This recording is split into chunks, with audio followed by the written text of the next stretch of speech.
আসসালামু আলাইকুম দর্শক, শুভেচ্ছা নিন, আপনাদের সবাইকে স্বাগত জানাচ্ছি আমি কনক সাদওয়ার আজকের অনুষ্ঠানে। দর্শক, শিরোনাম দেখে বুঝতে পারছেন গত বেশ কয়েকদিনে ভারত বাংলাদেশের উত্তেজনা টান টান পর্যায়ে আছে। ব্যাপক উত্তেজনা চলছে দিল্লিতে, বাংলাদেশ কনসুলেটে, বাংলাদেশ দূতাবাসে হামলার চেষ্টা হয়েছে। শিলিগুড়ির যে ভিসা সেন্টার সেখানে হামলা হয়েছে। কলকাতায় আমাদের যেই উপদূতাবাস আছে সেখানে বিক্ষোভ হয়েছে, হামলার চেষ্টা হয়েছে। গতকালও দিল্লির যে আমাদের বাংলাদেশ দূতাবাসের ব্যারিকেড ভেঙে আহ, দুর্বৃত্তের দল আক্রমণ করার চেষ্টা করেছে। তো সব মিলিয়ে একটা টানটান উত্তেজনা। ইন্ডিয়ান গদি মিডিয়া সহ অন্যান্য মিডিয়া বাংলাদেশ ভারত যুদ্ধ হবে কিনা, যুদ্ধ লাগবে কিনা, এরকম বিভিন্ন আভাস দিচ্ছে। অর্থাৎ আমরা একটা একটা মানে গত 54 বছরের মধ্যে ভারতের সাথে এরকম একটা কূটনৈতিক বিপর্যয় আমাদের হয়নি, এবং দুই দেশই কিন্তু ভিসা বন্ধ করে দিয়েছে। প্রথমে ইন্ডিয়া বাংলাদেশের থেকে ভিসা সার্ভিস বন্ধ করেছে, বাংলাদেশ দিল্লিতে হামলার পরে বা হামলা চেষ্টার পরে ভিসা সার্ভিস বন্ধ করেছে। তো এই সবকিছু মিলিয়ে সার্বিক পরিস্থিতি নিয়ে আমার সঙ্গে কথা বলতে যোগ দিচ্ছেন। প্রথমে আমি পরিচয় করিয়ে দিই, আপনাদের অত্যন্ত প্রিয় মানুষ, আমার চ্যানেলের নিয়মিত অতিথি মেজর সুমন আহমেদ। সুমন ভাই, আপনাকে স্বাগত জানাচ্ছি আজকের অনুষ্ঠানে। আসসালামু আলাইকুম। ওয়ালাইকুম আসসালাম। দর্শক, আমাদের সঙ্গে যোগ দিচ্ছেন আরেকজন বিশেষ অতিথি, মেজর অবসরপ্রাপ্ত ফেরদৌস কায়সার খান। তিনি বাংলাদেশ সেনাবাহিনীর অবসরপ্রাপ্ত একজন কর্মকর্তা, যিনি মূলত প্রশিক্ষক হিসেবে, যুদ্ধ প্রশিক্ষণ হিসেবে তিনি খ্যাত। সেনাবাহিনীর মধ্যে এসআইএনটি, বিএমএ, ইবিআরসি এবং আরডকের প্রশিক্ষক হিসেবে তিনি দায়িত্ব পালন করেছেন, এবং দেশে বিদেশে তিনি বেশ কিছু তৎপরতার সঙ্গে যুক্ত ছিলেন। ফেরদৌস ভাই, আপনাকে স্বাগত জানাচ্ছি আজকের অনুষ্ঠানে। আসসালামু আলাইকুম কনক ভাই, আপনার মাধ্যমে আপনার সকল দর্শককে আমার সালাম এবং শুভেচ্ছা। তো আমরা সুমন ভাইয়ের ব্যাপারে বিস্তারিত বললাম না, দর্শক ইতিমধ্যেই জানেন। আর ফেরদৌস ভাইয়ের সাথে কিন্তু আমাদের আরেকটা অনুষ্ঠান আছে, আমি এটা লিঙ্ক দিয়ে দিব ডেসক্রিপশনে, আপনারা দেখতে পারেন। যে তাও ভারত পাকিস্তানের সাথে আমাদের যে যুদ্ধের সক্ষমতা বা সার্বিক যে পরিস্থিতি, সে বিষয়টি নিয়ে প্রথমে আসলে আমি একটু দেখাতে চাই যে ভারতে যেই দিল্লিতে সেদিন রাতে কি হয়েছে, এবং দিল্লিতে এটার পরে একটা গ্রুপ কিন্তু খুব ডিপ্লোম্যাটিক জোনের ভেতরে ঢুকে, যেটাকে বলা হয় চাণক্যপুরী ডিপ্লোম্যাটিক যে সিটি, ডিপ্লোম্যাটিক সকল দেশের দূতাবাসদের যে এলাকা চাণক্যপুরী, সেখানে ভেতরে ঢুকে রাষ্ট্রদূতকে প্রাণনাশের হুমকি দেয় এবং অশ্রাব্য গালিগালাজ করে। এবং পাশাপাশি শিলিগুড়িতে ভয়াবহ ঘটনা ঘটেছে। শিলিগুড়িতে আমাদের যে ভিসা সেন্টার আছে, আমি যদি আপনাদেরকে ফুটেজটা একটু দেখাই, এটা হচ্ছে দর্শকদেরকে রিকল করায় দেওয়ার জন্য আসলে কি হচ্ছে সেখানে।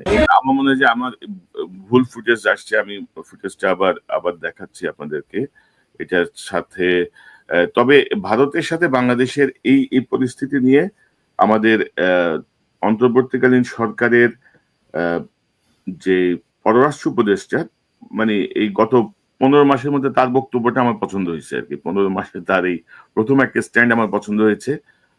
ভারত সরকার দিল্লির বিষয়টা নিয়ে অস্বীকার করে, এবং পরবর্তী সময়ে তহিদ হোসেন যে বক্তব্য দেয়, আমরা সেটা দেখতে চাই।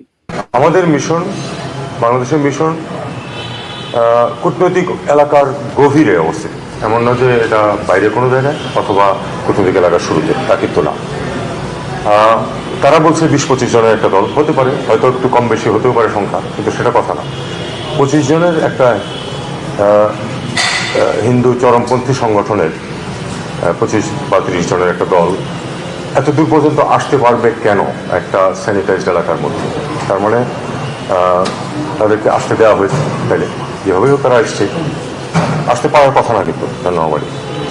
এবং তারপরে সেখানে তারা দাঁড়িয়ে যে ওই শুধু ওই কি হিন্দু নাগরিকের হত্যার প্রতিবাদ স্লোগান দিয়ে চলে গেছে তা না, তারা আরও অনেক কিছু বলেছে, সেটা আমরা জানি। এবং আমাদের পত্রপত্রিকায় যে রিপোর্টটা আসছে সেটা কিন্তু তারা বলছে যে মিসলিডিং, এটাও সত্য না। বিষয়টা হচ্ছে এটা, সুমন ভাই আপনি যদি একটু একটু বলেন যে হঠাৎ করে এই যে টেনশনটা শুরু হলো, এই টেনশনের বিষয়টা আপনি কিভাবে দেখছেন? ধরেন গত 10 দিনে ভারত দুবার তলব করেছে বাংলাদেশের হাই কমিশনারকে, বাংলাদেশ দুবার তলব করেছে ভারতের হাই কমিশনারকে। তো এই যে টান টান উত্তেজনার জায়গাটা দিয়ে আপনি একটু শুরু করেন, তারপর আমরা ফেরদৌস ভাইয়ের কাছে বিস্তারিত আমাদের অবস্থান, ভারতের অবস্থান, সামরিক কৌশল বা আমাদের আদৌ কি যুদ্ধের অবস্থাটা কি, বিষয়টা নিয়ে আমরা ঢুকবো। আপনার কাছ থেকে একটু শুনতে চাই। ভারতের সাথে আমাদের কিন্তু হঠাৎ করে কোনো টেনশন হয় নাই, টেনশনটা এসকালেট করছে। বাট আমাদের 1947 সাল থেকে আপনি যদি আসেন, ভারতের সাথে বাংলাদেশ যখনই বা তদানীন্তন পাকিস্তান এবং পরবর্তীতে আমাদের স্বাধীনতার পরের বাংলাদেশ, আমরা সবসময় যখনই এটা মনে করায় দেওয়ার চেষ্টা করছি যে আমরা আমাদের স্বাধীনতা এবং সার্বভৌমত্বের প্রশ্নে কোনো আপোষ করব না, সেই সময় দেখা গেছে যে টেনশনগুলো সবসময় স্কেল আপ হয়েছে। তার মানে এখন যদি আমরা টেনশনের কোনো অবস্থা দেখতে পাই একটা চূড়ান্ত পর্যায়ে, এটা আমাদেরকে একটু বুঝতে হবে যে নিশ্চয়ই আমরা আমাদের স্বাধীনতা সার্বভৌমত্বের প্রশ্নে, এবং যেখানে আমরা ভারতের দাস হয়ে থাকতে আর চাইতেছি না, সেই জিনিসটা স্পষ্ট ভাষায় হয় কেউ মুখে উচ্চারণ করেছে অথবা আমরা আমাদের কাজে সেটাকে প্রমাণ করতেছি, সেই মুহূর্তে ভারতের একটা টেনশন শুরু হয়ে গেছে। এখন যেই ফেজের কথা বললেন যে কেন, এখন দেখেন আমরা কিন্তু বর্তমানে আজকে এই 23 তারিখে ডিসেম্বরের, এখানে ইমিডিয়েট পাস্ট, প্রেজেন্ট এবং ইমিডিয়েট ফিউচার যদি আমি তাকাই, তিনটা জিনিস। একটা হচ্ছে এটা শহীদ হাদির শাহাদাত বরণের পরে আমাদের বাংলাদেশের জনগণের মধ্যে যে চিন্তা চেতনা, সেই জায়গায় যে দৃঢ়ভাবে ভারত বিরোধিতার জায়গাটা স্টাম্পড হয়েছে, সেটা ইমিডিয়েট পাস্ট। বর্তমানে কি হচ্ছে দেখেন, শহীদ হাদির হত্যার বিচার এবং একই সাথে বিএনপির ভারপ্রাপ্ত চেয়ারম্যান জনাব তারেক রহমান, উনি আর 2 দিনের মধ্যে বাংলাদেশে আসতেছেন, সেটা হচ্ছে প্রেজেন্ট যদি আমি পলিটিক্যাল দিক থেকে দেখি। 3 নম্বর হচ্ছে আমাদের সামনে একটা নির্বাচন আছে, জাতীয় নির্বাচন, বহু আকাঙ্ক্ষিত 17 বছর পরের সত্যিকারের নির্বাচন। তিনটা জায়গায় ভারতের হচ্ছে সমস্যাটা কি রকম? শহীদ হাদির ব্যাপারে তারা যেটা ধারণা করছিল, এবং এখন একটা স্পষ্ট ইঙ্গিত মোটামুটি আসতেছে যে যেই আমরা জানি শহীদ হাদিকে হত্যার যেই প্ল্যান অথবা সেটার এক্সিকিউশন কোনো না কোনো পর্যায়ে ভারতের একটা হাত ছিল, সেটা কিন্তু বিভিন্ন মহল থেকে বলা হচ্ছে। তো কি হলো, শহীদ হাদির জানাজা পরবর্তী ওনাকে যে কবরে শোয়ানো হলো, তারা একজন শহীদ হাদিকে হত্যার চেষ্টা করে আমাদেরকে স্তব্ধ করার চেষ্টা করছিল, সেখানে দেখলো মিলিয়ন্স, লাখ লাখ শহীদ, নতুন হাদি তৈরি হয়েছে আমাদের। এবং সেই হাদিটা চরিত্র চেহারা কি, তারা বাংলাদেশের সার্বভৌমত্বে বিশ্বাস করে প্রচন্ডভাবে, তারা ভারতের যে আধিপত্যবাদ এবং আমাদের বিরুদ্ধে ভারতের যে প্রতিনিয়ত ষড়যন্ত্র, সেটার বিরুদ্ধে সোচ্চার কণ্ঠ। সেই একটা ছবি তারা করতে গেল, তার বিপরীত হয়ে গেল, লাখো হাদির জন্ম নিল। আমাদের মধ্যে হাদি ছিল, আমরা কেউ ঘুমাইছিলাম না, আমরা সচেতন ছিলাম। তারা চোখে দেখতে পাইলো এরা প্রত্যেকেই এক একটা জীবন্ত হাদি, নতুন। তো সেটা তাদের জন্য একটা বড় চিন্তা, এবং সেটা তাদের যে ভারতীয় মিডিয়া বলেন, ভারতীয় রাজনীতি বলেন, সবার কাছে একটা টেনশন। আপনি দেখেন এই যে আপনি আমাদের হাই কমিশন এবং মিশনে হামলার অথবা সেটা সামনে যেই ছবিগুলো দেখালেন এবং আমাদের পররাষ্ট্র উপদেষ্টা যে বক্তব্য, উনি সেটা আনেন নাই, বাট আমরা জানি এই যারা আসছে তাদের কিন্তু রাজনৈতিক পরিচয় আছে, তারা সবাই বিজেপি সংশ্লিষ্ট। তাদের মধ্যে অন্তত 3 জন বিজেপি নেতাকে আইডেন্টিফাই করা গেছে নিশ্চিতভাবে।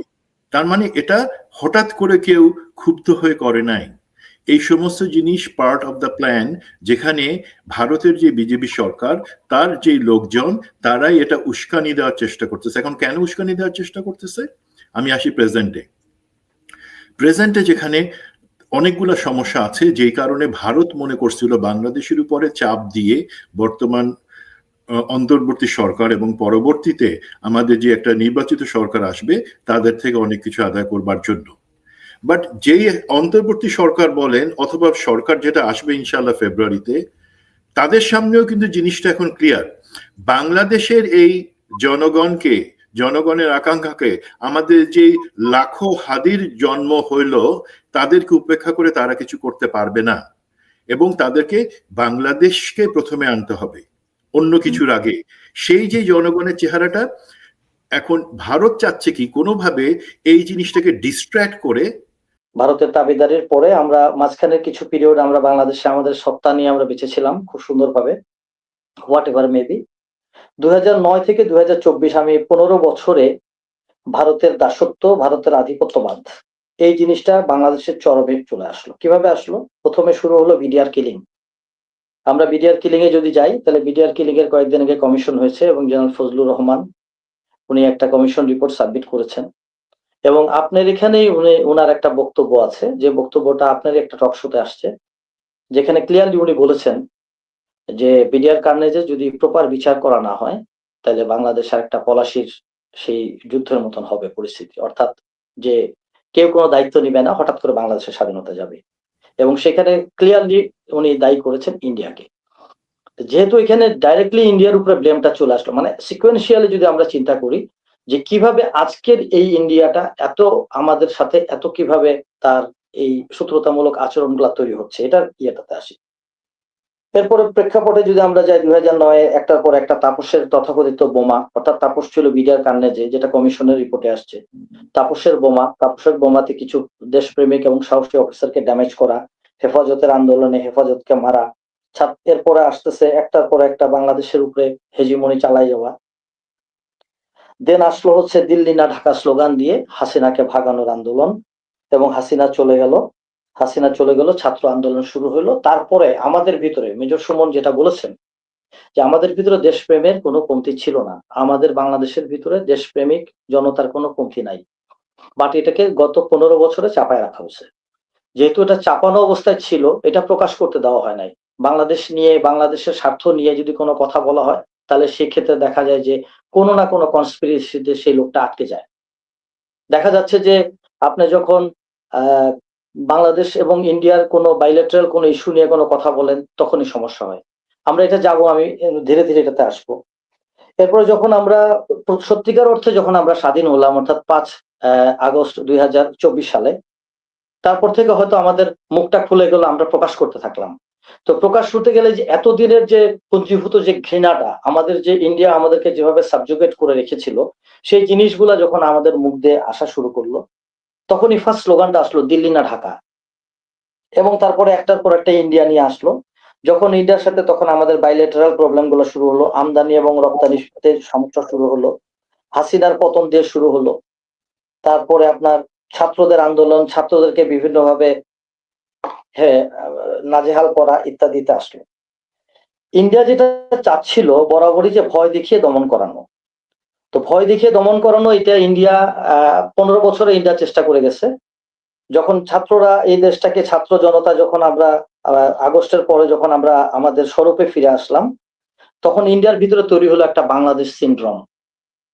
এই বাংলাদেশ সিনড্রোমের সাথে সাথে ইন্ডিয়ার সাথে আমার সাথে এবং মেজর সুমন এবং আপনি একটা টকশো করেছিলাম আমরা, যেখানে পাকিস্তানের অপারেশন সিন্দুর।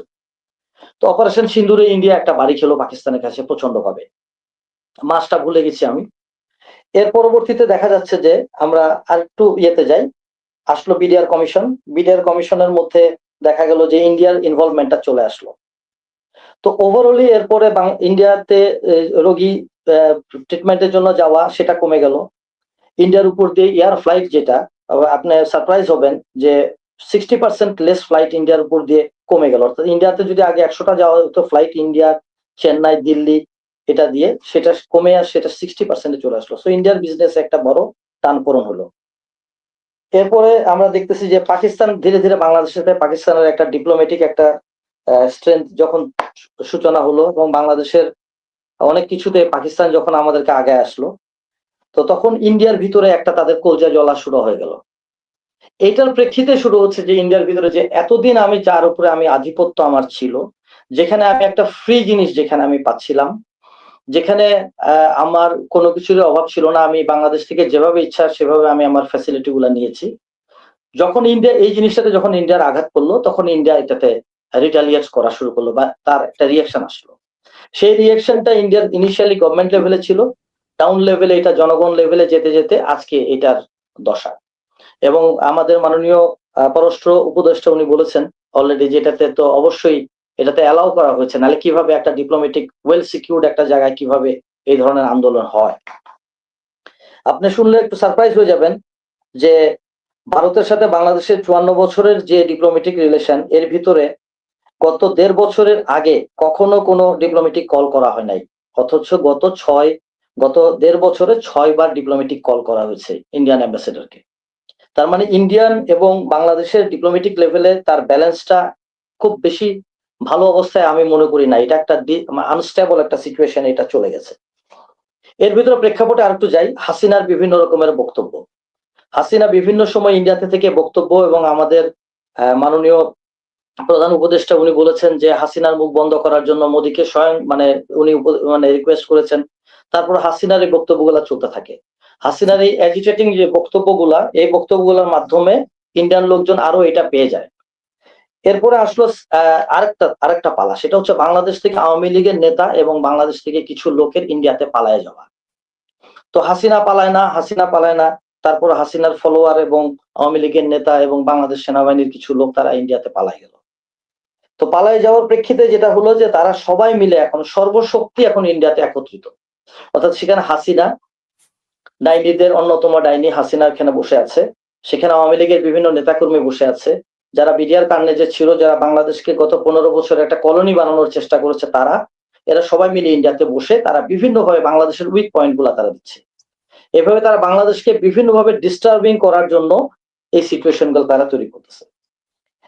এটা হচ্ছে গিয়ে আপনার ওভারঅল প্রেক্ষাপট, যেটার কারণে আজকে বাংলাদেশের সাথে ইন্ডিয়ার এই সিচুয়েশনটা কিন্তু কখনোই হতো না যদি ইন্ডিয়াতে হাসিনা পালায় না যেত। দিস ইজ ওয়ান, আমি একটা হাইপোথেটিক্যালি বলছি। সেকেন্ড হচ্ছে যদি ওখানে পালায় যেত, ঠিক আছে, নো প্রবলেম, হাসিনা যদি তার মুখটা বন্ধ রাখতো তাহলে হয়তো এই সিচুয়েশনটা তৈরি হতো না। 3 নম্বর হচ্ছে বাংলাদেশ থেকে যে সমস্ত আওয়ামী লীগের নেতা, চেলা চামুন্ডা এবং বাংলাদেশের কিছু মিলিটারির কিছু লোক তারা যখন ইন্ডিয়াতে পালিয়ে গেল, তারা ওইখানে ডেফিনেটলি, যেহেতু তারা এদের কারণে পালাইতে বাধ্য হয়েছে, সুতরাং তারা তো এদের বিপক্ষে যাবেই। তো এই সবকিছু মিলে দেখা যাচ্ছে যে ইন্ডিয়ার আধিপত্যবাদটা যেখানে ফেল হয়ে যাচ্ছে, সেখানে ইন্ডিয়া চেষ্টা করতেছে তার আধিপত্যবাদটাকে রেস্টোর করার জন্য। রেস্টোর করতে গেলে কি করতে হবে? এখন মনে করেন আপনার গ্রামের এক টুকরা জমি আছে, আপনার জমিটা আমি দখল করে নিলাম। আপনার জমিটা যখন আমি দখল করে নিব, তখন আপনার জমিটা আনার জন্য আপনি কি করতে পারেন? এক হচ্ছে আপনি আমার সাথে একটা সালিশ করতে পারেন, আপনি উকিলের কাছে যেতে পারেন, কোর্ট কাচারি করতে পারেন।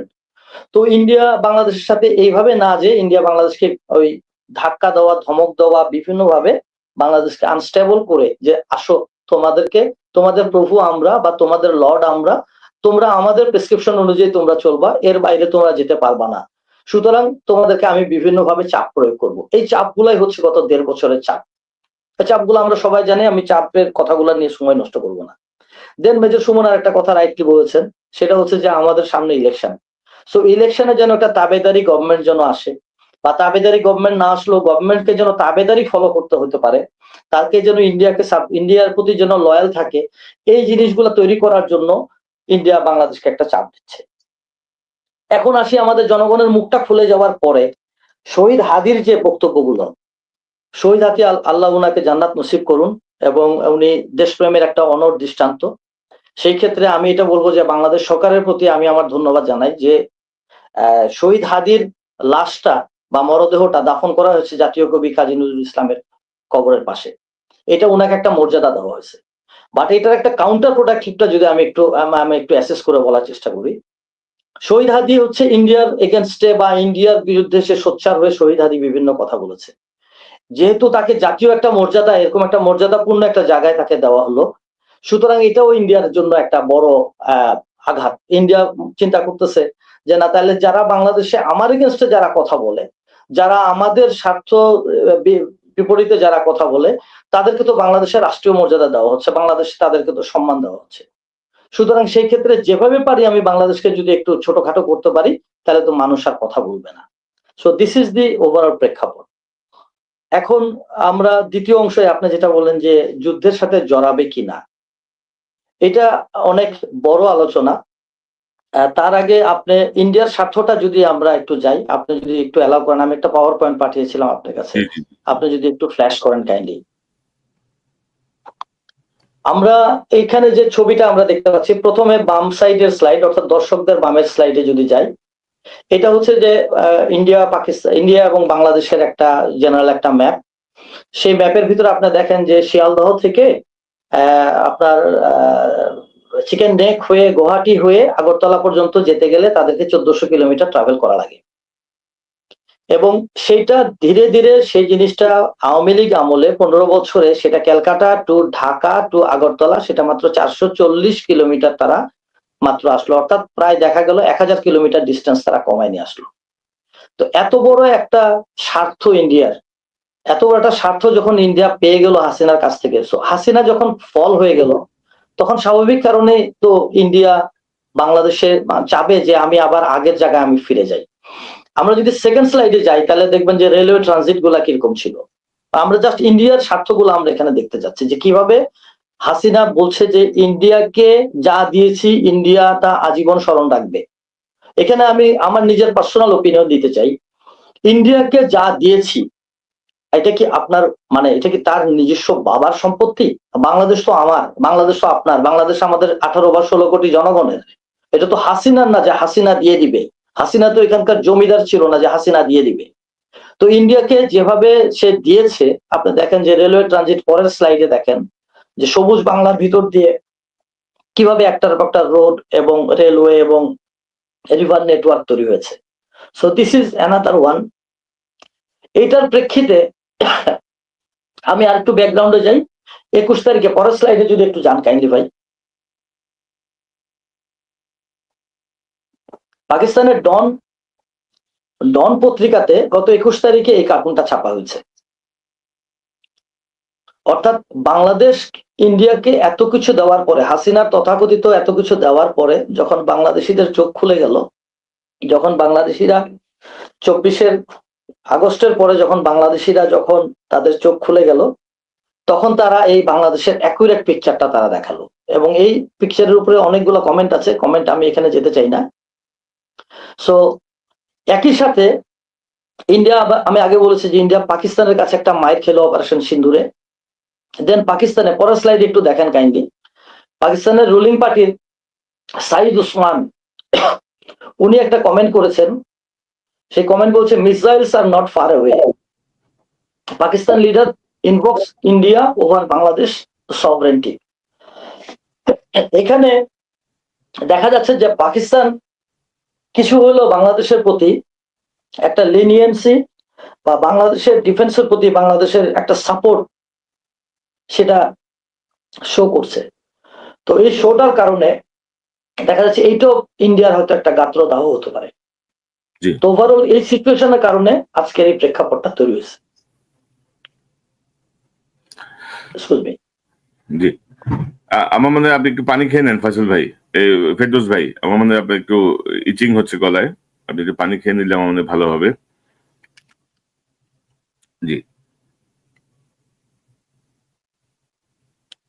সরি, আমি একটু ঠান্ডায় সাফার করছিলাম। না বুঝতে পারছি। জি জি, তো চিকেন নেকের বিষয়টা যদি জি এখন আমরা মানে ইন্ডিয়ার স্বার্থতে মেন স্বার্থটাতে আমরা এখন যাব, সেটা হচ্ছে চিকেন নেক। চিকেন নেক নিয়ে বাংলাদেশ সেনাবাহিনীতে অনেকদিন ধরে এটা আলোচনার বিষয়, এটা এখন নতুন ভাবে আসছে। এখন নতুন ভাবে সবাই চিকেন নেক বলে, বাট এটা আমাদের মিলিটারি ডক্ট্রিনে আমাদেরকে এটা পড়ানো হতো। শিলিগুড়ি করিডোর আমরা জানি যেটা 22 কিলোমিটার চওড়া, এটা আমাদের পঞ্চগড়ের উপর দিয়ে গিয়েছে, যেটা ইন্ডিয়ার ইস্ট এবং ওয়েস্টকে কানেক্ট করেছে। আমি আগে যে ছবিগুলো দেখিয়েছিলাম যেখানে ইন্ডিয়ার এই পার থেকে ওই পারে যেতে ইন্ডিয়াকে 1400 কিলোমিটার ট্রাভেল করা লাগে, এই 1400 কিলোমিটার ট্রাভেলের একটা লম্বা রাস্তা হচ্ছে গিয়া ওই আমাদের চিকেন নেকের ভিতর দিয়ে। এবং স্লাইডে যদি আমাদের দর্শকরা যদি দেখেন, এই যে জায়গাটা, এই জায়গাতে 4টা দেশের উপস্থিতি, বাংলাদেশ, ইন্ডিয়া, নেপাল এবং ভুটান, এবং চায়না খুব কাছে। চায়নার সাথে ইন্ডিয়া বরাবরই তার একটা শত্রুতামূলক একটা সিচুয়েশন বরাবরই ছিল, এবং অরুণাচলে চায়না বেশ কয়েকবার ইন্ডিয়ার অনেকগুলো জায়গা দখল করে নিয়েছে। তো আপনি যদি দেখেন যে এই শিলিগুড়ি করিডোরটা এমন ভাবে যদি চায়না যদি এখানে কোনোভাবে হস্তক্ষেপ করে, বা নেপাল, ভুটান এবং বাংলাদেশ যদি জয়েন্টলি যদি এই জায়গাতে কোনো রকমের কোলাবোরেট করে, ইভেন বাংলাদেশও যদি এখানে কোনো কিছু করে, তাইলে ইন্ডিয়ার এই যে ইস্ট টু ওয়েস্টের যে মুভমেন্টটা, এই মুভমেন্ট এখানে সিভার বা কাট অফ হয়ে যাবে। তো এইটা যেন কাট অফ হতে না পারে, এই জন্য কিন্তু হাসিনার ওই 15 বছরে ইন্ডিয়াকে যা দিয়েছি সেই দেওয়ার মাধ্যমে আগের স্লাইডে যেগুলো দেখালাম, যে ভিতর দিয়ে অনেকগুলা রাস্তা, পোর্ট, তারপরে রিভার রুট, রেল রুট, এগুলো তো ইন্ডিয়া তৈরি করে নিয়েছে। হাউএভার এই জিনিসটার কারণে আপনার ইন্ডিয়ার হচ্ছে গাত্রদাহ। রিসেন্টলি যখন আমাদের এনসিপির মিস্টার হাসনাত যখন উনি বললেন যে প্রয়োজন হলে 7 সিস্টারকে কাট অফ করে দেওয়া হবে, এটা তখন আলটিমেটলি ইন্ডিয়ার ভিতরে আরো ইন্ডিয়ার সমস্যা তৈরি করলো। ইন্ডিয়ান জনগণরা ওরা চিন্তা করতেছে যে হয়তো বাংলাদেশ এই ধরনের কোন রকমের চিন্তা করতেছে, বাট অ্যাকচুয়ালি বাংলাদেশ, আমরা তো peaceful, we are peace loving country. আমরা বাংলাদেশ, মানে আমার মনে হয় যে পৃথিবীর ভিতরে সবচেয়ে যদি আদর্শ মডেল টাইপের যদি কোনো নেশন থাকে, দ্যাট ইজ উই। আমরা একমাত্র দেশ যারা আমরা আমাদের নিজেদের দেশকে আমরা স্বাধীন করেছি এই মডার্ন প্রেক্ষাপটে। গত 50-60 বছরের মধ্যে এরকম কোনো ঘটনা নাই ভিয়েতনাম ছাড়া। এই একটা দেশ, যে দেশের ভিতরে মানুষ এত স্ট্রাগলের পরে আমরা বেঁচে থাকি। আমাদের তো এত দরকার নাই যে আমরা ইন্ডিয়াকে 2 ভাগে ভাগ করে নিব বা ইন্ডিয়ার কোনো কিছু আমরা দখল করব। আমরা অ্যাকচুয়ালি ইন্ডিয়ার তো ওই ধরনের দখলের কোনো কিছুতে নাই। এখন আমরা আপনার যে পরের জায়গাতে যাব, মিলিটারি যেটা আপনি বললেন সেখানে, যে এটার উপরে ভিত্তি করে যে ঠাকুর ঘরে কেড়ে আমি কলা খাই না, এই ধরনের একটা সিচুয়েশন ইন্ডিয়ার ভিতরে, যার প্রেক্ষিতে ইন্ডিয়া আপনার ওয়েস্ট বেঙ্গলের চোপড়াতে, তারপরে আসামের হচ্ছে গা বামুনিতে, আর কিষানগঞ্জ, বিহারের কিষানগঞ্জে, যেটা আমাদের ম্যাপে দেখতে পাচ্ছেন, যেটা একেবারে আমাদের 7 সিস্টার্স এর একেবারে উইদিন 40 কিলোমিটার্স এর ভিতরে 3টা জায়গাতে তারা হচ্ছে 3টা নতুন গ্যারিসন তৈরি করেছে। গ্যারিসন বলতে দুর্গ বা বলা যায় সোজা বাংলা কথায় যে ক্যান্টনমেন্ট টাইপ বেস তৈরি করেছে তারা, এবং তাদের মিলিটারি মুভমেন্ট গুলা তারা এখানে করছে। তো এইটার একটা কারণ ইন্ডিয়া এটা মনে করতে পারে যে হয়তো বাংলাদেশের মধ্যে এরকম কোনো একটা কিছু হলো কিনা, বা হয়তো ইন্ডিয়ার সামনে একটা ইলেকশন আছে, সেই ক্ষেত্রে হয়তো এটা হতে পারে যে তারা হয়তো মানে তাদের পলিটিক্যাল ক্যাম্পেইনের পার্ট হিসেবে তারা এই জায়গাটাকে স্ট্রেনথেন বা ডিফেন্ডেড করার জন্য তারা হয়তো এখানে এই ধরনের ফোর্স মোবিলাইজেশন তারা করছে। এখন আমি লাস্ট পয়েন্ট যেটা, সেটা হচ্ছে যে আসলে কি বাংলাদেশকে ইন্ডিয়া ক্যাপচার করতে আসবে, বা ইন্ডিয়া বাংলাদেশকে কোন রকমের অ্যাটাক করবে? এইটা হচ্ছে আমাদের মূল কথাটা আজকের আলোচনায়, যেটা আমি প্রেক্ষাপটের পিছন দিয়ে এসে এই পর্যন্ত আসলাম। 1947 থেকে যদি আমরা ইন্ডিয়ার ক্যারেক্টারিস্টিক্স যদি আমরা দেখি, তাহলে ইন্ডিয়া এমন একটা আর্মি পালে, বা ইন্ডিয়ান আর্মির এমন একটা ডক্ট্রিন, যে আর্মি এখন পর্যন্ত কোনো ইনভেশনে যায় নাই। ইন্ডিয়ান আর্মি নিজের থেকে মাথা আগায় দিয়ে তারা কখনো কোনো লড়াই তারা করে নাই। যে আর্মিতে বিভিন্ন রকমের, বিভিন্ন কাস্টের, বিভিন্ন জাতের লোক আছে, যে আর্মিকে যে বলা হয় একটা হেটেরোজেনিয়াস আর্মি, সেই আর্মির পক্ষে এরকম একটা হোমোলোগাস, অর্থাৎ বাংলাদেশ একটা হোমোলোগাস আর্মি, এই হোমোলোগাস একটা স্টেটকে দখল করা বা কোনো একটা অংশ নেওয়া আদৌ কোনোভাবে সম্ভব না। ইন্ডিয়া যেটা চেষ্টা করতে পারে সেটা হলো যে একটা লিমিটেড অফেন্সিভ করতে পারে, কোন একটা জায়গায় তারা স্ট্রাইক করতে পারে, কোন একটা জায়গায় স্ট্রাইক করে তারা কোনোভাবে ওই জায়গাটুকু হয়তো তারা দখল দিল, যেন বাংলাদেশকে বেটার কোন একটা টার্মস এন্ড কন্ডিশনের মধ্যে তারা আনতে পারে। এটা নিয়ে আমরা পরের প্রেক্ষাপটে আলোচনা করব, আমরা পরের স্লাইডটা পরে আমরা দেখাবো। আমি এই পর্যন্তই আপাতত বলে রাখলাম। আমার মনে হয় যে এরপরে ইন্ডিয়ান মিলিটারি ছাড়া নন মিলিটারি কি কি মুভ করতে পারে বা কি কি ঝামেলা করতে পারে, হয়তো মেজর সুমন স্যার এটার ব্যাপারে আমার থেকে বেটার বলতে পারবেন। জি, তো আমি একটু একটা বিষয় একটু জানতে চাচ্ছি, যে ধরেন আমাদের অন্তর্বর্তীকালীন সরকার গত মানে দায়িত্ব নেওয়ার পরে আমরা যে তৎপরতা দেখলাম, যে তারা চীন, আমেরিকা সবকিছু মিলিয়ে একটা চমৎকার একটা ডিপ্লোম্যাটিক ব্যালেন্সের মধ্য দিয়ে যাচ্ছিল, এবং হঠাৎ করে মনে হলো যেন সেটার মধ্যে একটা স্থবিরতা নেমে এসেছে। তারা যে গতিতে যাচ্ছিলেন সে গতিতে যেতে পারলেন না, বা তারা ঝিমিয়ে পড়েছেন। এই জায়গাটা কিভাবে দেখছেন? এবং এই মুহূর্তে যদি আপনি যেটা বলছিলেন যে কোনো ধরেন সার্জিক্যাল স্ট্রাইক টাইপ বা কোনো সাময়িক যদি কোনো তারা আগ্রাসন দেখায়, তো সেক্ষেত্রে বাংলাদেশের মিত্র কারা? ইতিমধ্যে পাকিস্তানের একজন তরুণ নেতা সরকারের সঙ্গে যুক্ত, তিনি ইতিমধ্যে একটা প্রতিক্রিয়া দেখিয়েছেন। তো বাংলাদেশের আর কোন কোন জায়গা থেকে সাহায্য আসতে পারে? ফেরদৌস ভাই, আপনি বলেন, তারপর আমরা সুমন ভাইয়ের কাছে আসবো এই প্রসঙ্গটা নিয়ে। আমি যেটা মনে করি যে আমাদের অন্তর্বর্তীকালীন সরকার ওনারা ক্ষমতায় আসার পরে তারা চমৎকার ডিপ্লোমেসি শো করেছে, একাধিক্রমে তারা চায়নার সাথে ইস্টে, এইদিকে আপনার যদি ধরি পাকিস্তানের সাথে, যেটা লং টাইম পাকিস্তানের সাথে আমাদের ডিপ্লোম্যাটিক রিলেশন বন্ধ করা ছিল বা খুব একটা মানে স্বাস্থ্যকর একটা সম্পর্ক ছিল না, সেটাকে ডেভেলপ করছে। একই সাথে টার্কির সাথে একটা ডেভেলপ হয়েছে, আমেরিকার সাথে তো চলছেই। সো আমার মনে হয় যে বাংলাদেশ আমরা বন্ধুহীন না, এবং আমাদের যথেষ্ট সাপোর্ট আছে ইন্টারন্যাশনাল বিভিন্ন নেশনস গুলোর কাছ থেকে। জাতিসংঘের মহাসচিব উনি বাংলাদেশ ঘুরে গেছেন। সেই ক্ষেত্রে আমি কোনো রকমেরই আমি ওই ধরনের কোনো ইয়ে দেখি না যে আমরা বন্ধুহীন ভাবে আমরা একটা যুদ্ধে জড়াই করব এবং আমাদের কোনো বন্ধু থাকবে না। একটা মিলিটারি ক্যাম্পেইন যখন শুরু করা হয়, মিলিটারি ক্যাম্পেইন আমরা যেটাকে মিলিটারি ভাষায় ক্যাম্পেইন প্ল্যানিং বলি, ক্যাম্পেইন প্ল্যানিং এর আগে একটা দেশ যখন একটা দেশের সাথে কোন রকমের অফেন্সিভে জড়ায়, তার আগে সে তার স্ট্রেংথ এন্ড উইকনেস সে বের করে। তো স্ট্রেংথ এবং উইকনেসে শুধুমাত্র আর্মির সাইজ বা আর্মির মাসল কত মোটা সেটা দিয়ে মিলিটারি স্ট্যান্ডস গুলা বা সুতার যে পাকানো দড়ি যেটা স্ট্যান্ডস বলা হয়, সেটা শুধুমাত্র ওইটার মাধ্যমে না। এটার সাথে আপনি যদি দেখেন তাহলে সেটা তার ডিপ্লোমেসি, তার ইকোনমি, তার মোরাল সাপোর্ট, তার জনগণের সাপোর্টটা কেমন, জনগণ কি চাচ্ছে, এবং একই সাথে ইন্টারন্যাশনাল কি কি সাপোর্ট সেই দেশটা পাবে, বা আমি যে দেশটাকে অ্যাটাক করব সেই দেশটা আমি কতটুকু পাবো। আপনি যদি আসেন ফার্স্টে ইন্ডিয়ান আসে, আমরা ইন্ডিয়ান মোরাল এই মুহূর্তে ইজ ভেরি লো।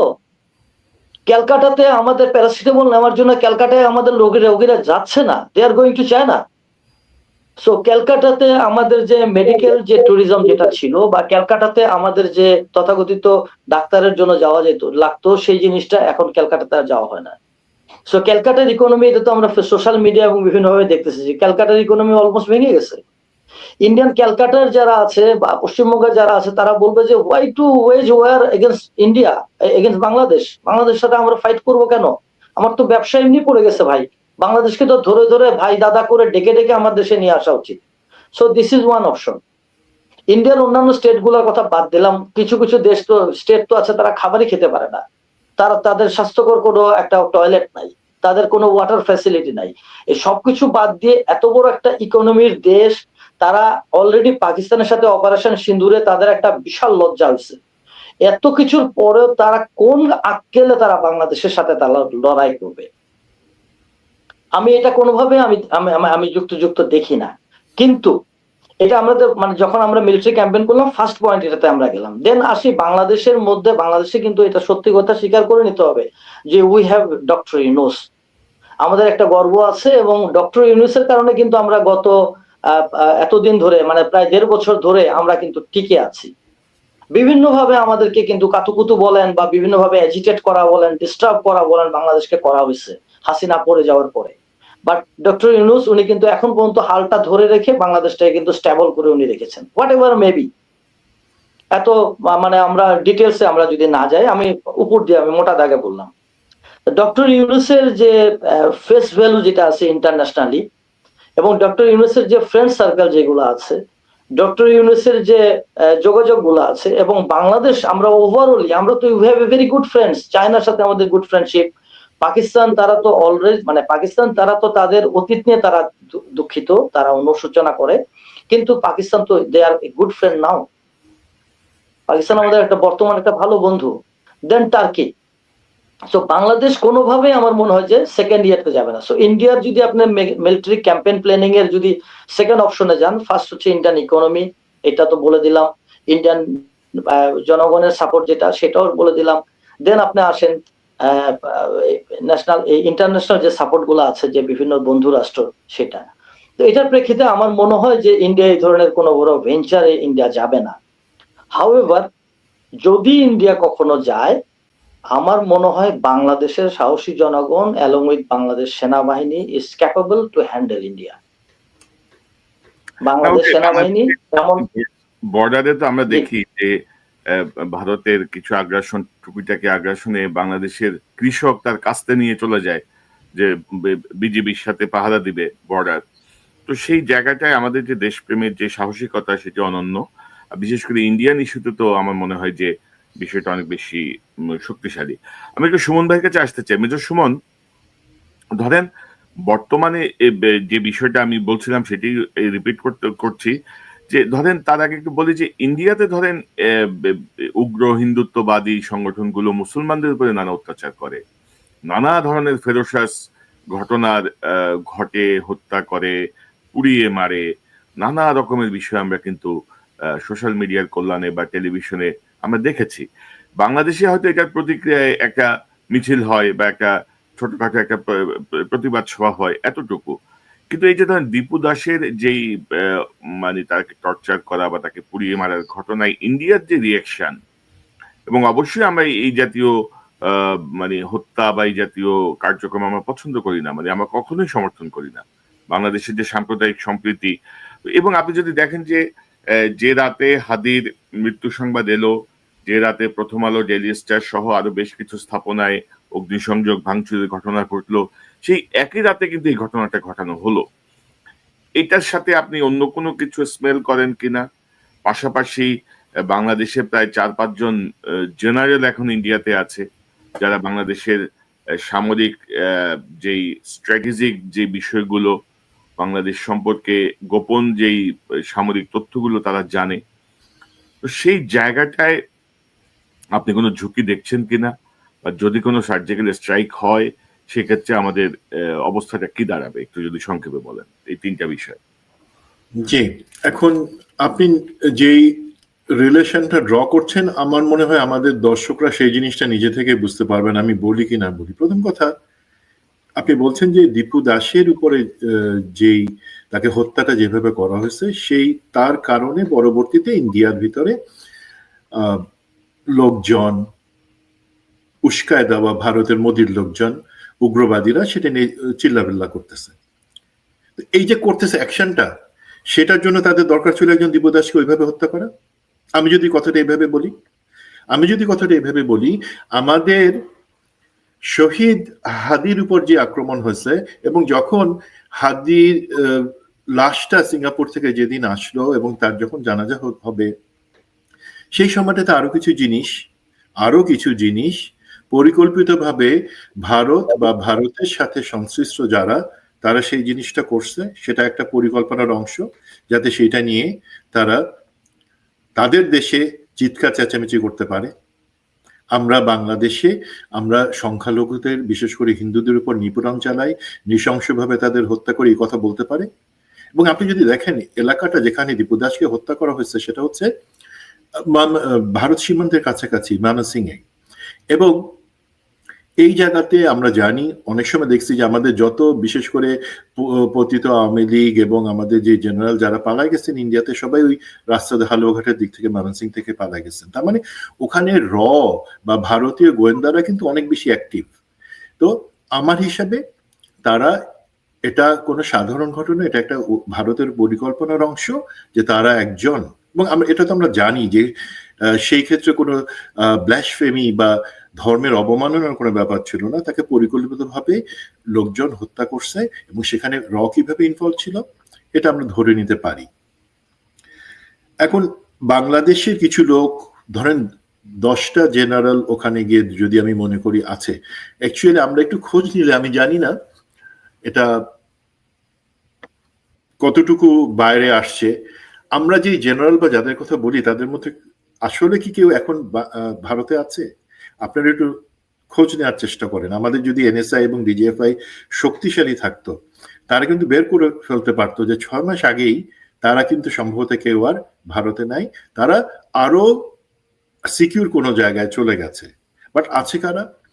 আপনি চিন্তা করেন, এই যে সিটিসির মনিরুল, তারপরে হাসিনা নিজে, তারপর আওয়ামী লীগের সেই সমস্ত জারুদ সন্তান, নানক, তার মির্জা আজম, শেখ সেলিম, তারা তো সবাই ভারতে বসে আছে, এবং যত আমাদের নিরাপত্তা সংশ্লিষ্ট তথ্য সেগুলো হাসিনার কাছেও আছে, হাসিনা নিয়ে গেছে।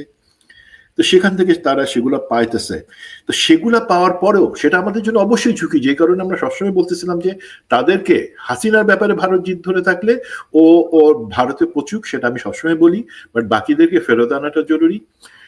আর সেই সব তথ্য সহ আমি মনে করব, হ্যাঁ, ভারতের ক্যাপাবিলিটি আছে যে একটা সার্জিক্যাল স্ট্রাইক করার, মানে ধরেন আমার কাছে একটা অস্ত্র আছে, তাতে গুলি আছে, আমি ইচ্ছা করলে গুলি করতে পারি, বাট করবো কিনা সেটা করবার আগে আমাকে কিন্তু অনেক জিনিস চিন্তা করে ফেলতে হবে, যে আমি কি একটা আইন শৃঙ্খলা পরিপন্থী কাজ করব, কারো উপরে গুলি করব, কাউকে হত্যা করব, তার আফটার এফেক্টটা কি হবে। তো ভারতের অতটুকু বুদ্ধি আছে, বড় কথা ভারতের বুদ্ধির থেকে বেশি ভয় আছে। সে জানে 1965 যুদ্ধ, দেন 1971 আমাদের স্বাধীনতা যুদ্ধ, প্রতিটা ক্ষেত্রে এই আমাদের সেনাবাহিনী তাদের থেকে অনেক অনেক সুপিরিয়র ছিল, সেটা সে জানে।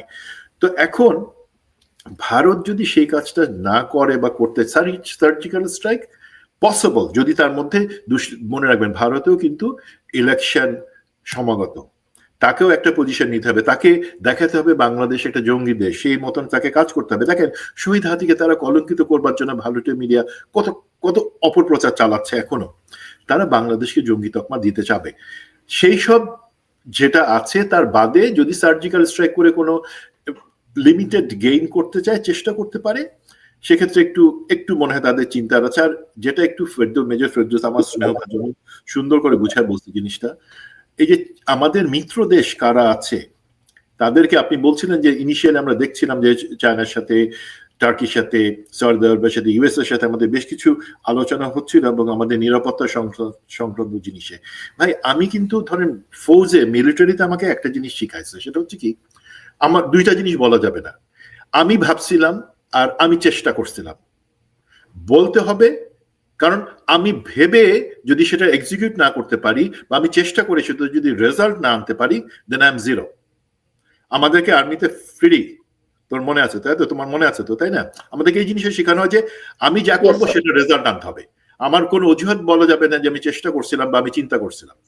তো এই যে এত আলাপ চলছিল, চায়নার সাথে এত ঘনিষ্ঠভাবে আমরা কিছু জিনিসের সহযোগিতার জায়গায় যাচ্ছিলাম, অন্যান্য দেশগুলোর সাথে আমরা যাচ্ছিলাম, সেই জায়গায় কিন্তু আমাদেরকে দেখতে হবে রেজাল্ট আমরা আনতে পারছি কিনা, কি কোনো কি রেজাল্ট আসছে। এবং এই দেশ আমার মিত্র, এই দেশ আমাকে বলছে, বা আজকে পাকিস্তান এটা বলছে, চায়না এটা বলছে যে আমরা তাদের ভাই, আমাদের পাশে দাঁড়াবে, তারাও কিন্তু এই সময়ে তাদের স্বার্থটা প্রথমে চিন্তা করবে। এটা এটা আমাদেরকে ফ্রাস্ট্রেটিং না, বাট এটাই সত্য, প্রতিটা দেশ তার নিজের স্বার্থ প্রথমে দেখবে। এবং আপনারা জানেন চায়না হচ্ছে এমন একটা জিনিস, সে কখনো মিলিটারিলি কোনো দেশে বা কোথাও ইনভলভ হতে চায় না, তার কাছে চিন্তা হলো ইকোনমি।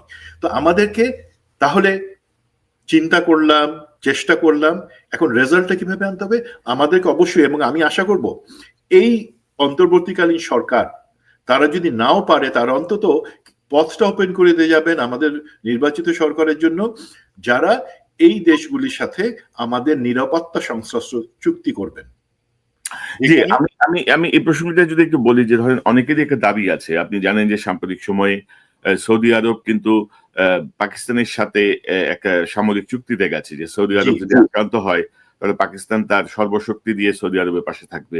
তো সৌদি আরব যদি এটা করতে পারে, আমার তো মনে হয় যে বাংলাদেশও চাইলে পাকিস্তানের সাথে বা টার্কির সাথে বা চীনের সাথে, যেহেতু ধরেন 54 বছর ধরে আমরা দেখছি যে ভারত কিভাবে বাংলাদেশকে, তাদের টার্গেটই হচ্ছে বাংলাদেশকে মানে শোষণ করা, বাংলাদেশের কাছ থেকে ম্যাক্সিমাম বেনিফিট নেওয়া, তাদের আধিপত্য প্রতিষ্ঠা করা। এবং জি, তো সেই জায়গাটায় ধরেন রাজনৈতিক সরকার কতটুকু পারবে আমার সন্দেহ আছে।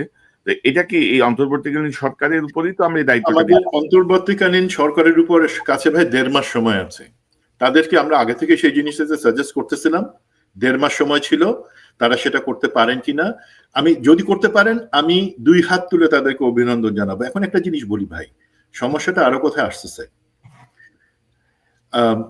আমাদের, আপনি শুনতে পাচ্ছেন কনক ভাই? জি শুনতে পাচ্ছি ভাই।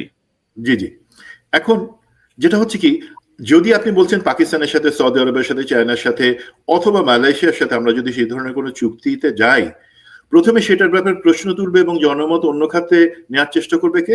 প্রথম আলো, ডেইলি স্টার। তারা বলবে আমাদের পাশে তো বৃহৎ শক্তির দেশ ইন্ডিয়া, ভারত আছে, ভারতকে আমরা সাথে নেই, বরঞ্চ তাহলে ভারতকে আমরা না রাগাই, ভারত হচ্ছে একটা লায়ন, ঘুমন্ত লায়ন, তাকে কেন আমরা খোঁচা দিব? তাহলে তো আমাদের চুক্তি করার দরকার হয় না। প্রথম আলো, ডেইলি স্টার, সেই কারণেই প্রথম আলো, ডেইলি স্টারের সম্পাদক, মালিক, তারা নিরাপত্তা পাবেন, গানম্যান পাবেন। আর যখন এই একই জিনিস আমাদের সাংবাদিক ইলিয়াস হোসেন, সে তার চ্যানেলে বলবে বা ইউটিউবে বলবে, একই জিনিস কিন্তু বলবে, কোনো উস্কানি না দিয়েই, যে পাকিস্তানের সাথে, চায়নার সাথে, সৌদি আরবের সাথে, টার্কির সাথে সম্পর্ক ভালো করো, তখন আপনারা তার বাংলা এডিশন বন্ধ করে দিবেন। এখন এগুলো হচ্ছে হঠকারী সিদ্ধান্ত। এগুলা ব্যাপারে আমাদেরকে বুঝতে হবে যে আমরা কি আমাদের নিজের থেকে পা কুড়াল মারবো। তো এই জায়গায় সমস্যাগুলো আছে। বাট আমি ফেরদৌস আমার স্নেহভাজন, আমি ওর থেকে ও যে জিনিসটা হয়তো চাচ্ছে যে আমি বলি, সেটা হচ্ছে ভাই, যদি ধরেন সার্জিক্যাল স্ট্রাইক করলো কি করলো না, তার বাদে ভারত আর কি করবে আমাদেরকে? ও যেই সিনারিওটা বললো যে যেখানে ভারত এখন ওর দম বন্ধ হয়ে আসতেছে, আমাদেরকে তার বিপরীত গলা টিপে ধরতে চাইতেছে, যে যাতে আবার আমরা ওর দাসগিরি করি। প্রথম কথা, ভারত সেটা সরাসরি যুদ্ধ করার তোর অপশন আছে, বাট সাহস পাবে না।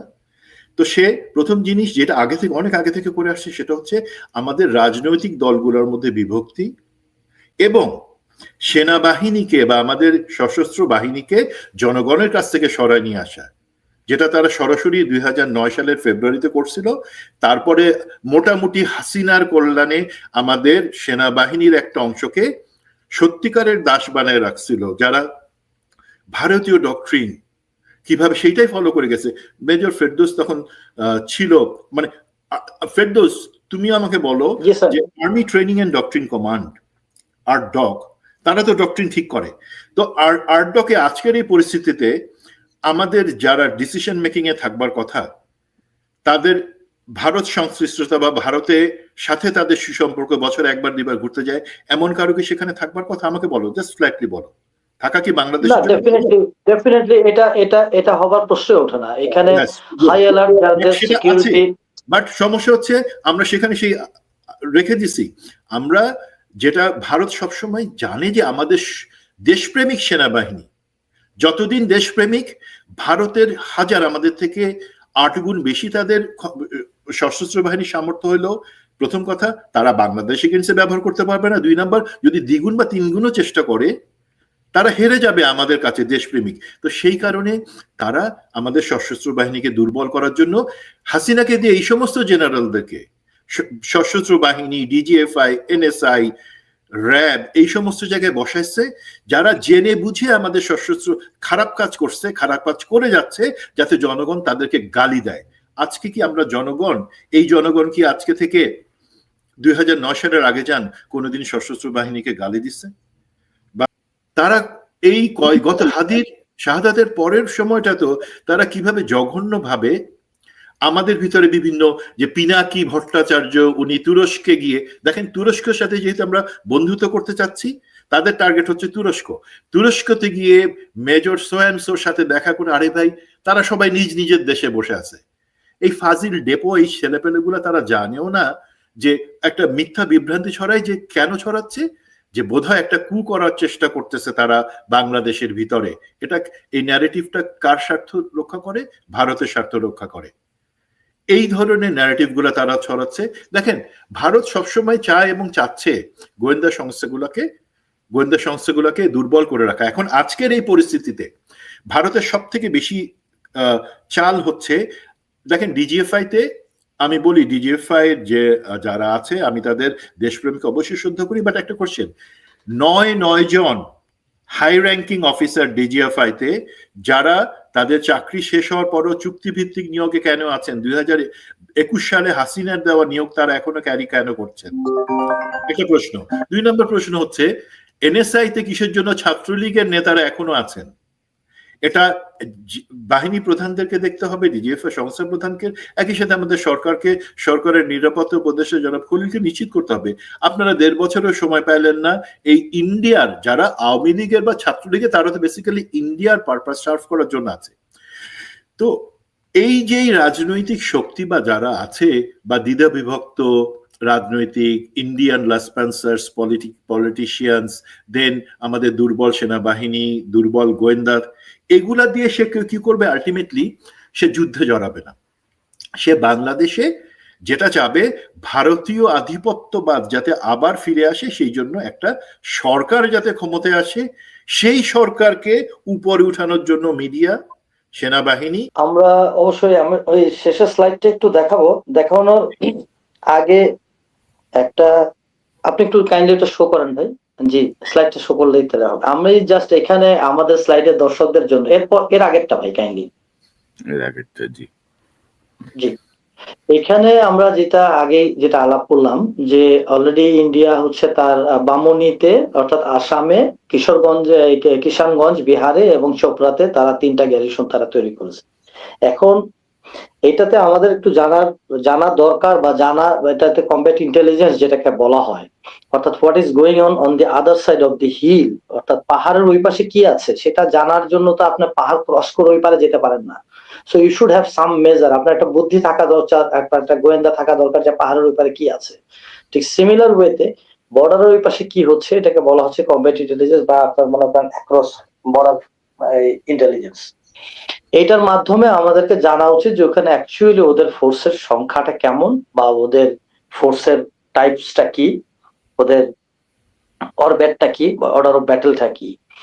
এটা যেখানে যদি মনে করা যাক, আমি যদি এখানে দেখি যে আমাদের বাংলাদেশে এই মুহূর্তে আমাদের একটা জাতীয় ঐক্য অবশ্যই আছে আমাদের, বাট জাতীয় ঐক্যের ভিতরে আমাদের ভিতরে অনেক মতভেদ আছে।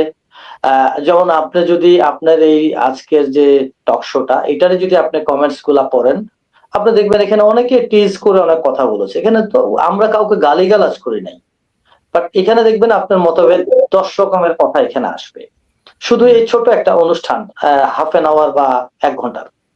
তাহলে সেখানে বাংলাদেশ নিয়ে তো মানুষ কথাবার্তা বলবে, বিভিন্ন রকমের মত পার্থক্য থাকবে, বাট মত পার্থক্য থাকলেও আমাদের মতটা এক মিলাইতে হবে যে আমাদের দেশের স্বার্থে আমরা সবাই একমত। এই জিনিসটা আমাদেরকে নিয়ে আসতে হবে এবং এই জিনিসটা নেতৃত্বের মাধ্যমে আনতে হবে। এটা আমি আপনি যতই গলাবাজি করি এখানে আসবে না। আর সেই ক্ষেত্রে যেটা হচ্ছে যে ভারত যেটা চেষ্টা করবে, আপনি একটা দেখেন যে ভারতের ভিতরে কিন্তু এখন আওয়ামী লীগার্সরা ভারতে ওরা ওইখানে হারবার করতেছে, ওরা এখানে পালিয়ে আছে। আর আওয়ামী লীগ এমন একটা দল, অ্যাকচুয়ালি আওয়ামী লীগ একটা দল না, আওয়ামী লীগ একটা ধর্ম। আমি এটাকে ধর্মই বলবো। এমন একটা ধর্ম আওয়ামী লীগ, যে আওয়ামী লীগ হচ্ছে আপনার তারা করবে কি,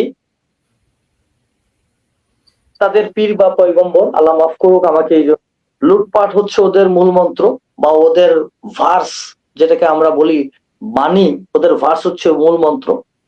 লুটপাট, গায়ের জোর, বেয়াদবি, গুন্ডামি, এগুলো হচ্ছে ওদের। এই সবগুলো জিনিসকে, সব চিজ যেটাকে বলা, সব চিজকে এখন ইন্ডিয়ার ভিতরে আছে। সো ইন্ডিয়া কি করবে, এই চিজটাকে ক্যাপিটালাইজ করা, যেটা মেজর সুমন যে কথাটা বলেছেন, যে আমি তো মিলিটারি ম্যানুভারের কথাটা আমি মোটামুটি ভাবে আমি নেগেট করে দিলাম, but on the other hand যদি বাংলাদেশের ভিতরে যদি আমাদের অন্যান্য ডিস্টার্ব গুলো যদি তৈরি করে, তাহলে একমাত্র এই আওয়ামী লীগার যারা হচ্ছে এই মুহূর্তে ইন্ডিয়াতে আছে তাদেরকে দিয়ে। তাহলে কিভাবে করাইতে পারে? এক হচ্ছে ওদেরকে ট্রেনিং দিয়ে, যে ওরা ওখানে ট্রেনিং করবে, তারপর একসময় বাংলাদেশ আসবে, হয়তো 100 জন আসলো, 10 জন হয়তো জেলে যাবে, ধরা খাবে, বাকি 90 জন বাংলাদেশে বিভিন্ন রকমের অশান্তি করবে। সো এই ধরনের একটা জিনিস তারা তৈরি করতে পারে।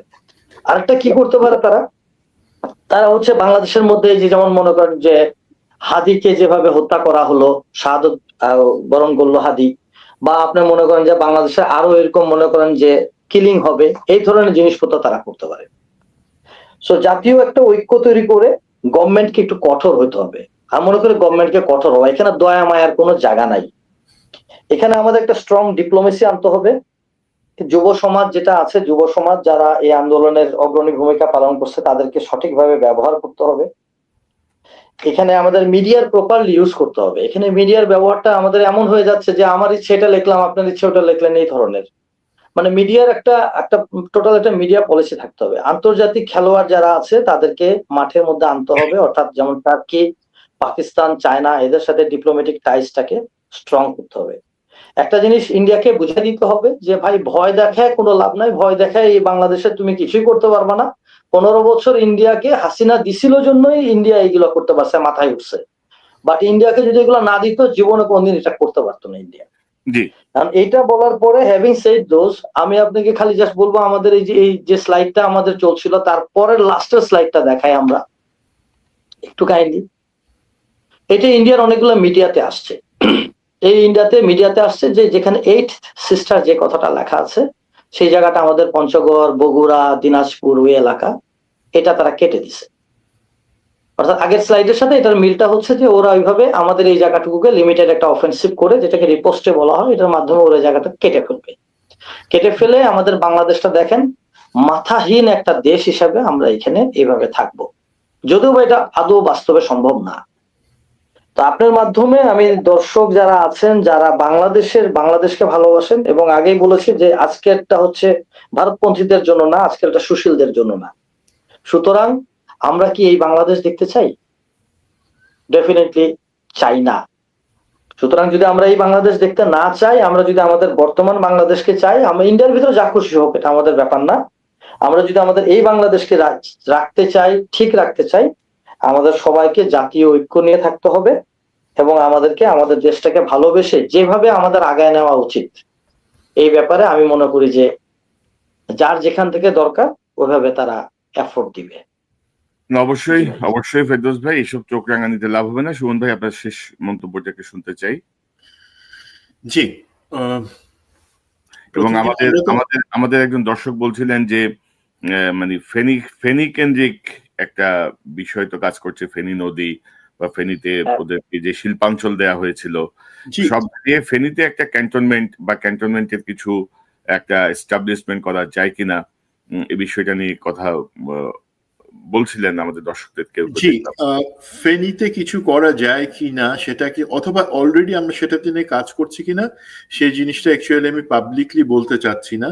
আর জি। পাবলিকলি যখন বলতে যাচ্ছি না, তার মানে আপনারা ধরে নিতে পারেন যে হয়তো সরকার কিছু করছে, বা সেগুলো আমরা তারা করবার আগে পাবলিকলি বলবো না।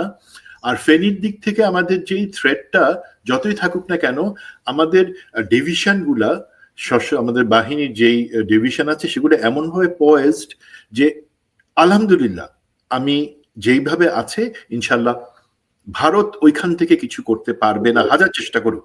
সুতরাং সেইটা একটা দিক।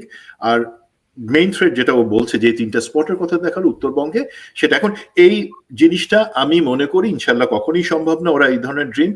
আমি একটা জায়গায় শুধু একটু বলি আপনাদেরকে, যে একটা পয়েন্ট আমি বলছিলাম যে সশস্ত্র বাহিনীর সাথে জনগণের যে দূরত্ব তৈরি করা হয়েছে, ইন্ডিয়া সযতনে করছে, হাসিনা সেটা এক্সিকিউট করছে, এবং আমাদের সশস্ত্র বাহিনীর যে লিডারশিপ গত 15 বছরে ছিল, তারা সেইটাতে পাকাপোক্ত করছে, করার কারণে দূরত্ব। নাহলে আপনি দেখেন, আমি শহীদ হাদির প্রতি আমাদের যে আবেগ এবং শ্রদ্ধা, সেটা রেখেই বলতেছি, একই সময়ে কিন্তু আমাদের 6 জন সৈনিক শান্তি বাহিনীতে তারা জান দিয়েছেন দক্ষিণ সুদানে।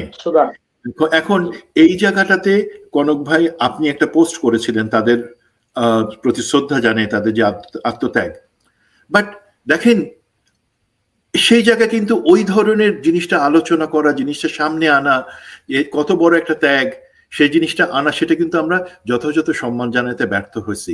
জানা যায় কত লোক না লোক, সেটা আমি এই সৈনিকদের ক্ষেত্রে বলতে যাচ্ছি না, বাট জিনিসটা নিয়ে আলোচনা করা। অনেকে বলবে না, তারা তো বাংলাদেশের স্বাধীনতার জন্য না, তারা বিদেশে আন্তরক্ষী বাহিনীতে গিয়ে করছে, সেখানে টাকা পয়সা পাওয়া যায় না। ভাই, একটা সৈনিক, একটা প্রতিটা সেনা সদস্য ট্রেনিং করে দেশের সার্বভৌমত্বের জন্য, আমরা সেখানে তাদেরকে পাঠাই অ্যাসাইনমেন্টে। আর একটা জিনিস জানেন, যদি জাতিসংঘ 1 টাকা দেয় প্রতি সৈনিকের বিপরীতে, সেখান থেকে সেই সৈনিকটা পায় 22 পয়সা, সেনাবাহিনী পায় 8 পয়সা, মোট 30 পয়সা, বাকি 70 পয়সা কোথায় যায় আপনি জানেন? বাংলাদেশ সরকার সেটা একটা ইনকাম হিসেবে নেয়। তার মানে 1 টাকার বিপরীতে 70 পয়সা বাংলাদেশ সরকার, সৈনিক সেটা দিয়ে কামাই। মূল কথা হচ্ছে যায় না ভাই, না, সৈনিকের যে দায়িত্ব, সে দায়িত্ব হিসেবেই তিনি অ্যাসাইন্ড, এবং সেটা বাংলাদেশের জন্য যুদ্ধ করা। আর বাংলাদেশের সরকারের অ্যাসাইনমেন্টে অন্য দেশের নিরাপত্তা নিশ্চিত করা, এটার মধ্যে খুব বেশি পার্থক্য নাই। আমি এই জায়গাটাতে বলবো, আপনাকে ধন্যবাদ জানাবো, বাকি সবাইকে বলবো আমাদের সশস্ত্র বাহিনী যারা খারাপ, আমাদেরকে বলতে দেন, আমরা বলতেছি, আমরা ইনশাল্লাহ বলে যাব আপনারা সশস্ত্র বাহিনীকে ভালোবাসেন, আপনারা তার পাশে থাকেন। আর যারা আপনার এই সংগ্রাম বিপ্লব যারা মাঠে থেকে আনছে অবশ্যই আছে, তার বাদে এই যে পিনাকি, কনক স্যার, আপনি, ইলিয়াস, আপনারা যে কাজগুলা করে গেছেন, সেখানে ইলিয়াসের অবদান ছোট না। তাকে এই মুহূর্তে এই ধরনের অসম্মান বা তার বিরুদ্ধে এই শত্রুর জায়গায় যায় না ভাই, তখন আমরা কিন্তু সবাই আপনাদেরকেই বয়কট করব, এই জিনিসটা খেয়াল রাখবেন। ওগুলা ওইসব ধাক্কা লোড তারা নিতে পারবে না, বোঝাই তো যাচ্ছে যে সিম্পল বিষয় নিতে না পেরে তারা বন্ধই করে দিচ্ছে একটা মিডিয়া। তো তার মানে আপনি বুঝতে পারছেন যে তাদের লেভেলটা কি, ডেপথের লেভেলটা কি, বা তাদের বোঝার সক্ষমতা কি। তারা ওই হাসিনার মতোই আচরণ করছেন। এবং আমরা যেই জায়গাগুলো বলছিলাম যে কালচারাল ফ্যাসিজম বা মিডিয়ার মধ্যে যে ফ্যাসিস্ট শক্তির যে অনুগত শক্তি, তাদেরকে ব্যাপারে আমরা বারবার বলছিলাম, কিন্তু সরকার কিন্তু মনোযোগ দেয় নাই। আপনি যদি দেখেন যে গত কয়েকদিনে এই হাদি কিন্তু শিরোনাম থেকে হারায় গেছে, মানে ইন্টেনশনালি হাদিকে, শহীদ ওসমান হাদিকে সংবাদপত্রের শিরোনাম থেকে কিন্তু সরিয়ে দেওয়া হয়েছে। সামনে চলে আসছে ফ্যাসিস্ট তোষণকারী ফ্যাসিস্ট ভারতের আজ্ঞাবহ যে মিডিয়া, ডেইলি স্টার এবং প্রথম আলোর প্রতি মানুষের যে ক্ষোভ, সেটিকে নিয়ে নানা রকমের কপচাকপচি চলছে। তো আমার মনে হয় যে হাদি, ওসমান হাদি আমার চ্যানেলে একটা গুরুত্বপূর্ণ কথা বলেছিল, আমি এটা হয়তো সরাসরি দিব। সে বলছিল যে কনক ভাই, আমাদের জুলাই বিপ্লবটা আসলে জাহাঙ্গীর গেটের আগে থেমে যাওয়াতেই আমাদের মূল সমস্যাটা হয়েছে। জুলাই বিপ্লবটা যদি জাহাঙ্গীর গেটের ভিতর পর্যন্ত ঢুকতো, তাইলে কিন্তু এই অবস্থা চলতে পারতো না আর কি।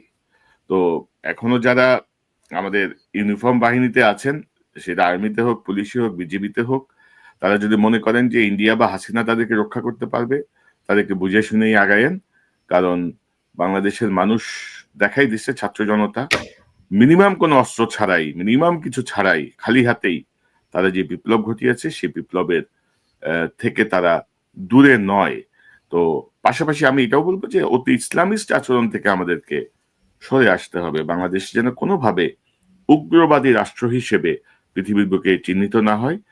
যারা ইসলাম প্রিয় মানুষ তারা নিশ্চয়ই বুঝতে পারবেন যে ইসলাম অনেক কিছু অনুমোদন করে না। প্রত্যেকটা ধর্মের মানুষকে নিরাপত্তা দেয়া একজন মুসলমানের যেমন দায়িত্ব, তেমনি রাষ্ট্রের, বাংলাদেশের মতো একটি অসাম্প্রদায়িক রাষ্ট্রেও এটা আমাদের প্রত্যেকের অবশ্য কর্তব্য। মেজর ফেরদৌস, মেজর সুমন, আপনাদের দুজনকে অসংখ্য ধন্যবাদ আজকের আলোচনায় যোগ দেওয়ার জন্য। নিশ্চয়ই আমরা আপডেট গুলো নিয়ে পরবর্তীতে আবারও কথা বলবো ইনশাল্লাহ। ধন্যবাদ। ইনশাআল্লাহ, ধন্যবাদ। আসসালামু আলাইকুম। আসসালামু আলাইকুম। দর্শক, এতক্ষণ যে অনুষ্ঠান শুনলেন, নিশ্চয়ই আপনি আলোচনা মর্মার্থ উপলব্ধি করতে সক্ষম হবে। নানা ধরনের ভেচকি দেওয়ার চেষ্টা করছে ভারত, খুব বেশি লাভ হবে বলে মনে হয় না। বাংলাদেশের প্রতিরক্ষায় বাংলাদেশের জনগণই যথেষ্ট, ইতিমধ্যে সেটি ভারত জানে। তারা 16ই ডিসেম্বরকে তাদের বিজয়ের দাবি করলেও 9 মাসের রক্তক্ষয়ী যুদ্ধ বাংলাদেশের বীর মুক্তিযোদ্ধারাই করেছে, সাধারণ মানুষ লড়েছে। শেষ মুহূর্তে মিত্রবাহিনী হিসেবে যোগ দিয়ে ভারত এখন নিজেদেরকে সেই কৃতিত্ব দাবি করে। এমন ছোট লোকের ছোট লোক যে বাংলাদেশের কথা উল্লেখ করে না, মুক্তিবাহিনীর কথা তারা উল্লেখ করে না। তো এইসব ছোট লোকই বাংলাদেশের মানুষ জানে, এবং বাংলাদেশের মানুষ তাদের সাহস সম্পর্কেও যথেষ্ট পরিমাণ ওয়াকিবহাল, যে তারা কি করতে পারে, কত দূর যেতে পারে। সো এই জায়গাগুলো নিয়ে ভাবনার কিছু নেই। তারপরও যেহেতু ইন্ডিয়ান মিডিয়ার যে প্রোপাগান্ডা, সেই জায়গাগুলো থেকে আমাদের মনে হলো যেন এই বিষয়টি আমরা একটু আলোচনায় নিয়ে আসি। আমাদের সরকার, বেসরকার, সাধারণ মানুষ সবার জন্য জাস্ট একটা সাধারণ আলোচনা। পাশাপাশি আমরা আবারও বলবো যে বাংলা এডিশনের যে নিবন্ধন বাতিল করা হয়েছে, যেটি আমি শুনতে পাচ্ছি, আমার সঙ্গে এখন ইলিয়াসের কথা হয়নি, তো সেটি অবিলম্বে ফিরিয়ে দেন, লেজে গোবরে হয়ে যাবেন। কিন্তু আমি বললাম, অপদার্থ ইউনূস সরকার এই আরেকটা অপদার্থ কাজের দিকে যাচ্ছেন, যেই জায়গাগুলো আপনাদের ভূমিকা রাখার কথা সেই জায়গাগুলো রাখতে পারছেন না। অপদার্থের চূড়ান্ত পর্যায়ে আপনারা যে পৌঁছেছেন, এবং শেষ রক্ষা হবে না। কেউ আসলে হাসিনা পালায় গেলেও আপনারা কিন্তু পালাতে পারবেন না। তো সেটি আপনাদেরকে বোঝা উচিত। বিপ্লব পরবর্তী আপনাদেরকে যে দায়িত্ব দেওয়া হয়েছিল, আপনারা মোটামুটি সেটি করতে সম্পূর্ণ ব্যর্থই হয়েছেন। আমি বলবো আপনাদের কাছ থেকে জুলাই বিপ্লবের কোনো আউটকাম আমরা এখন পর্যন্ত পাই নাই। আপনারা টাকা লুটপাট করছেন, আপনারা নিজেদেরকে নিয়ে ব্যস্ত আছেন, নিজেদের স্বার্থ সিদ্ধি করছেন রাষ্ট্রীয় চেয়ারে বসে, ছাত্র জনতার রক্তের উপর দিয়ে যে ক্ষমতা আপনাদেরকে দেয়া হয়েছে। আবারও দেখা হবে ইনশাল্লাহ। আসসালামু আলাইকুম।